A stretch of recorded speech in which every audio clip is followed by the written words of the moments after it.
You're talking about like a CNA. I mean, do you have any idea what sort of reading level that would? Yes. So the CN, you can go in for each occupation, and it will give you three school, you can go into the ACT WorkKeys website, and it will give you the National Career Readiness scores for every occupation that's in the ONET Okay. platform. So any occupation that's government listed. You can get the descriptions, the tasks required, and then it will show you the scores for the three modules: reading, locating information, and mathematics. You can take those scores and you can crosswalk them to the entry-level Career 101 scores. So I'll use this may be off a little bit, there's probably an expert who knows, but a 3, which is the reading requirement, let's say for certified nursing assistant, crosswalks, I believe, to a 71 to a 74 in a Career 101 score. So one thing that Lydia from our team has helped us starting to do is to take all of our certificates and build a simple sheet that's a crosswalk of all our certificate programs. We're doing the same thing for the college certificate program. So eventually we'll be able to confirm with people, you know, are you prepared or not prepared for these things? But as far as like something that might follow along with like a TABE score or? There's a rough crosswalk of the TABE in the NRS levels. Okay. It shows the WorkKey score and the TABE. I mean, whenever you go from one assessment to Yeah, another, I know, you're I'm just, comparing apples and oranges somewhat, but that is crosswalk. And those scores for the WorkKey system are actually embedded right in Career Ready 101. What I think is really helpful are the sample questions for each level, because it will give you a description of the level. Say this is a level 3 question because blah blah blah. Then it will also give you a sample question. And to me, that's the most informative thing, is the sample question, where I can look at that and then look at the next level. I can start to really see what the differences are. I mean, I'm thinking of it for my students who probably would never be able to achieve a high set. Yeah, and I But think can that, they get, you know, something out of our program other than?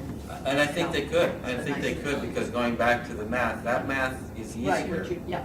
than the high set math. Absolutely. And Okay. the reading is probably easier Yeah, too. okay, great, thank So you. that would be an alternative. There are states who use the NCRC as an alternative certificate, in addition, if you don't yet have a high set. That's it, okay, Employers will use that as a tool for a condition for employment. yeah, I mean, I don't see anybody in Commonwealth doing that now, but there are states who have used that. okay, okay. Thank you very much. Other questions? Well then, I have a few for you all, based on a couple, thank you so much, and I hope you'll jump into this conversation as well, or I trust that you will. So one of the things, kind of building on the question that Catherine just asked, which is about level of support. So I'm curious for some of your input into what's the support. We had the training on coaching. At the minimum, we assumed that people might need some distance learning coaching, even if they were working independently. And I know some of you do staff kind of supported lab time or class time with people working on the CR 101 tools, where you sometimes do move from independent work to kind of group work where people are stuck on kind of all the same thing. Would anybody like to offer some input there? April, maybe you would kick us off talking about sort of where you support students when you see them, how the balance between working independently and being able to work on their own. Oh, Sorry, working independently and where you need to support them. oh, okay. So far, most of the students I've worked with have been able to work pretty independently. I don't know, maybe that's because most of the students I've been working with using the modules like the math, particularly the math, are younger students and are pretty technologically savvy, feel pretty comfortable with technology, and are, you know, happy to be given, you know, sort of access, and they can kind of know their way around, and then if they have questions about anything, they can contact me and let me know if they get stuck anywhere, and I can help. Students who don't have a lot of confidence seem to need more hand-holding and benefit more from, you know, I think being able to pull, having group sessions or workshops and things like that where people can come together as a forum and support each other. We've kind of sort of, I know I've kind of sort of sporadically pulled people together if, at any given point in time, there are several people that could use that, I just bring them all together. And that seems to help, and then they form a sort of de facto cohort and they kind of help each other, so. That seems to work. It makes my job a lot easier, and I don't have to do all the hand-holding, because in the morning I'm very busy. I don't know, I guess that kind of, if they're my age, a little older, they can do the technology, but they really would prefer to just come see me. The high touch is much more preferred. But they can and are able to do, the online and can work independently.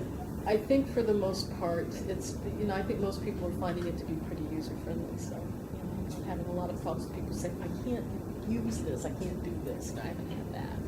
So, April, are you working with credit-bearing students in credit classes at GCC? I'm actually working with non-credit at this point.